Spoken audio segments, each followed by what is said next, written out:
রাস্তার বেহাল অবস্থার প্রতিবাদে ইসলামপুর ব্লক কংগ্রেস কমিটির পক্ষ থেকে অভিনব প্রতিবাদ জানিয়ে বিক্ষোভ কর্মসূচি।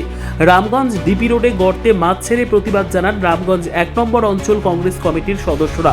অভিযোগ, রামগঞ্জের রাস্তা সংস্কারের জন্য ৭ লক্ষ টাকা বরাদ্দ করা হলেও বাস্তবে মাত্র ১ লক্ষ টাকারও কম কাজ হয়েছে। বাকি টাকার বড় অংশ স্থানীয় নেতাকর্মী এবং ঠিকাদার আত্মসাৎ করেছেন বলে দাবি কংগ্রেসের রামগঞ্জ ১ নম্বর গ্রাম পঞ্চায়েত অঞ্চল সভাপতির। তার অভিযোগ, একটি জেসিবি দিয়ে রামগঞ্জের ৩১ নম্বর জাতীয় সড়ক থেকে কালুগঞ্জ মোড় পর্যন্ত সামান্য কিছু কাজ করে টাকা তছরূপ করা হয়েছে। বিক্ষোভকারীদের আরও অভিযোগ, কাজ শুরু হলেও মাঝপথে ফেলে রেখে পালিয়ে গিয়েছেন ঠিকাদারের কর্মীরা, ফলে রাস্তায় চলাচল কার্যত দুর্বিষহ হয়ে উঠেছে।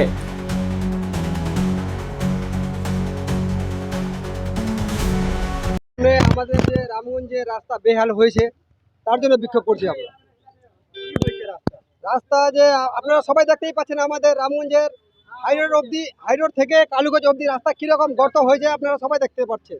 আমাদের রামগঞ্জের যে ৭ লাখ টাকা স্কিম হয়েছিল, ৩০,০০০ টাকারও কাজ হয় নাই। কাজ হলে কি এই অবস্থা হবে? আমাদের যে জনগণকে যে ঠকাচ্ছে, যে এখন রানিং সরকার আছে, আপনারা সবাই দেখতেই পাচ্ছেন। তার জন্য আমরা বিক্ষোভ।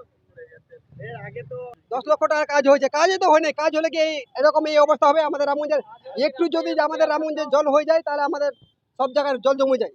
এটা দায়ী কে? এই দায় এই যে রানিং সরকার আছে। এই নিয়ে আপনারা কিছুদিন আগে আরেকবার বিক্ষোভ করছিলেন, আজকে আবার করছেন কেন? আজকে আবার করছি, আগে করছিলাম কাজের জন্য, কাজ হয় না, তার জন্য আজকে আবার করতেছি। এরপরে যদি না হয় তাহলে এরপরে আবার আমরা বড় করে নামতে হবে আমাকে। একদম অসুবিধা হয়, গাড়ি দুটো পাল্টি হয়ে গেল আজকে। দুটো পাল্টি, আমার গাড়িটা কালকে একদম শেষ, বেয়ারিং এক্সেল, অনেক দিন থেকে চলতেছে এরকম। অনেক অসুবিধা, অনেক অসুবিধা, প্যাসেঞ্জার সব জায়গায় অসুবিধা আছে। রাস্তার কাজ কই? রাস্তা কাজ এরকম হয়নি, কিছু কাজ হয়নি না। ওই কাজ এরকম করতো, পুকুর হয়েছে, মাছ পাওয়া যায় এখানে। ব্যুরো রিপোর্ট, উত্তর বাংলা সংবাদ।